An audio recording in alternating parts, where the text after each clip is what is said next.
जय हिंद, जय भारत, वंदे मातरम। वंदे मातरम, वंदे मातरम, वंदे मातरम। और ये विजय राजहंस मानव सेवा संस्थान की तरफ से ये वीडियो स्वतंत्रता दिवस के 74वें वर्ष पे हम 74वां वर्ष मना रहे हैं, उस पर हम आपको लेके आए हैं वीडियो।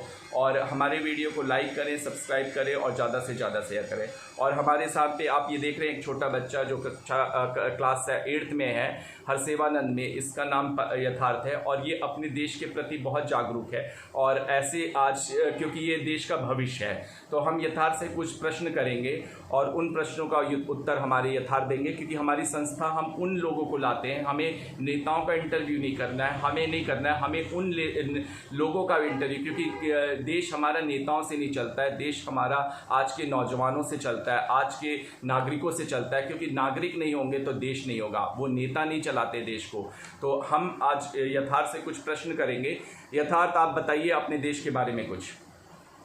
अपने देश को इतना चाहते हैं कि हम अपने कुर्बानी दे के भी अपने देश को बचा सकते हैं, क्योंकि हमारे इस देश में कई नौजवान अपने शहीद हुए हैं, जिससे हम अपने देशों को बचा सकते हैं। ये नहीं कि हम अपने देश को गुलामी में दे सकते हैं, हमने इतने गुलामी सहे हैं, इतने मुगलों को सहे हैं।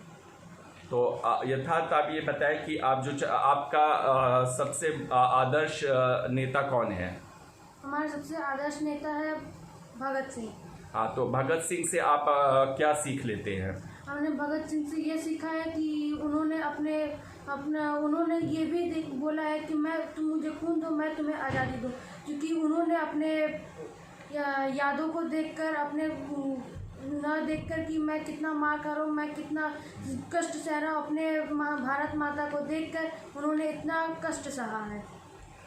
और जैसे आपकी ही उम्र के थे शायद चंद्रशेखर आज़ाद, जिन्होंने 15 कोड़े खाए और हंसते हंसते देश के लिए शहीद हो गए। 31 वर्ष की अवस्था ही में चंद्रशेखर आज़ाद की मृत्यु हो गई। तो क्या आप चंद्रशेखर आज़ाद से क्या आपने सीख ली?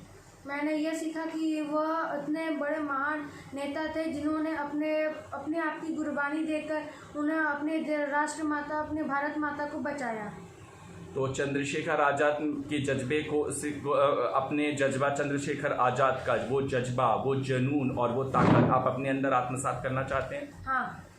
और आपका देश के प्रति फर्ज है, आप क्या चाहते हैं कि भारत कैसा बने आगे चल के, भारत राष्ट्र कैसा बने? हम ये चाहते हैं कि भारत हमारा ऐसा राष्ट्र बने जिसके आगे हर एक राष्ट्र, हर एक देश अपना सर झुकाए।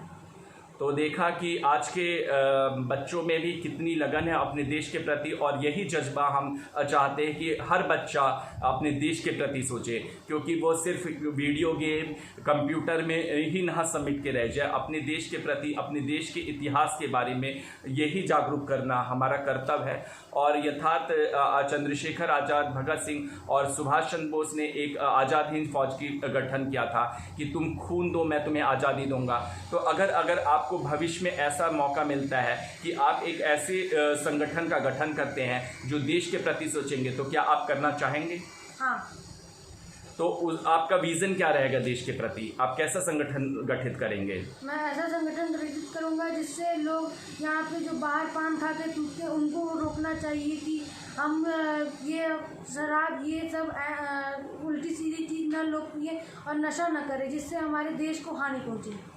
और ये देखा कि जो स्वच्छ मिशन का सपना गांधी जी ने देखा था, स्वच्छ भारत का, और जो मोदी जी ने उसको क्रियान्वित कर रहे हैं स्वच्छ भारत मिशन को, उससे बहुत मतलब प्रभावित है यथार्थ। और ये चाहते हैं कि भारत में गंदगी ना रहे, क्योंकि भारत की छवि एक अच्छे राष्ट्र की है और एक मतलब जो भारत की संस्कृति और सभ्यता से खींचे चले लोग आते हैं, तो उसी सभ्यता को जब हम आत्मसात करेंगे तो पूरा विश्व हमारे आगे नतमस्तक होगा।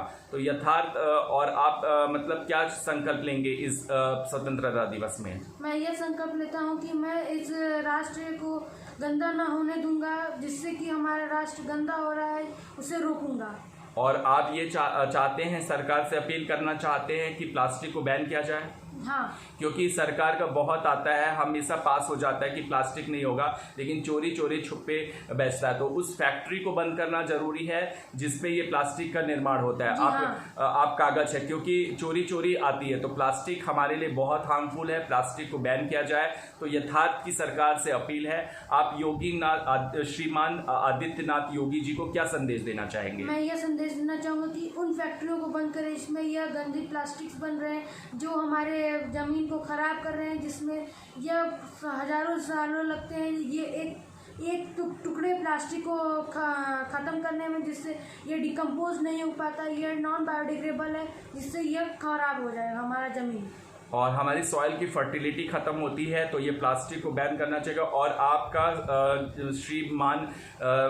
माननीय प्रधानमंत्री श्री नरेंद्र मोदी को क्या संदेश है? मैं ये संदेश देना चाहता हूँ कि वह इन फैक्ट्रियों को, जो ये चोरी छुपे ये गलत काम होते हैं, जो भारत के प्रति ये गलत काम हो रहे हैं, जिससे हमें हानि हो रही है, जिससे यह पॉल्यूशन फैल रहे हैं, उससे मैं ये संदेश देना चाहता हूँ उनको। और आप इस 74वें स्वतंत्रता संदेश में ये संकल्प लेना चाहेंगे कि आप एक वृक्ष जरूर लगाएंगे? जी। वातावरण को आप शुद्ध करेंगे? जी। और अपने आसपास के बच्चों को भी इसके लिए प्रेरित करेंगे? जी।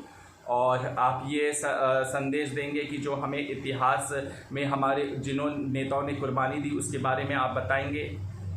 मैं ये बताना चाहता हूँ कि हमने यह देखा, हमने यह सीखा इस इतिहास में कि हमने गांधी जी, भगत सिंह, लाला लाजपत राय, इन्होंने हमारे देश के लिए क्या क्या कुर्बानी नहीं दी है। और इन कुर्बानियों को आप उनसे सीख लेकर आत्मसात कर इस एक अच्छे राष्ट्र की कल्पना करना चाहेंगे? तो आप आज ये हमारे सामने है कि यथार्थ है। इनकी सोच बहुत ही उच्च कोटि की है, क्योंकि यही देश का भविष्य है। अगर देश का भविष्य अच्छा होगा तो हमारा राष्ट्र को एक महान राष्ट्र बनने में कोई नहीं करेगा। जो देश हमारा मतलब सोने की चिड़िया थे वो जरूर बन के रहेगा। और हमें ऐसे ही मतलब विद्यार्थियों की ज़रूरत है जो देश के प्रति सोचे, देश के प्रति समर्पित रहें और देश के प्रति जागरूक रहें और यथार्थ के हम उज्जवल भविष्य की कामना करते हैं। और ये एक अगर अच्छे नागरिक बनेंगे और एक मतलब अच्छे करेंगे तो देश के प्रति करेंगे। और अगर यथार्थ आप बहुत बड़े अगर भविष्य में आदमी बन जाते हैं तो आप इस देश में रहना चाहेंगे या इस देश को छोड़कर अच्छे पैसे के लिए आप विदेश में सेटल हो जाना चाहेंगे? मैं इसी देश में रहूँगा। मैं पैसे का मुँह नहीं दिखाऊंगा कि मैं पैसे मुझे मिल रहे, मैं इसी देश में रहूँगा। आप अपने देश के प्रति देखा अपने यथार्थ की अपने देश में, क्योंकि हमारा जो ब्रेन हो रहा है ड्रेन हो जाता है, जो आज मतलब 35% हमारा ब्रेन जापान के काम आ रहा है। तो अगर वो ब्रेन हमारे देश में काम होता तो आज हम कहाँ से कहाँ होते। तो सरकार को भी इसके प्रति पहल करनी चाहिए कि अपने ब्रेन को बाहर ना जाए, हमारा ब्रेन हमारे देश के लिए काम होए, तो हम बहुत बड़े राष्ट्र में परिवर्तित हो जाएंगे। तो यथार्थ की सोच बहुत ही उच्च कोटि की है। हम यथार्थ के उज्जवल भविष्य की कामना करते हैं कि वह देश में एक बहुत बड़े आदमी बने और देश के विकास में अपना सहयोग दे। हर अगर विद्यार्थी यथार्थ की जैसे सोच रखेगा तो ये देश को एक महान राष्ट्र में बनने से कोई नहीं रह सकता है। जय हिंद, वंदे मातरम।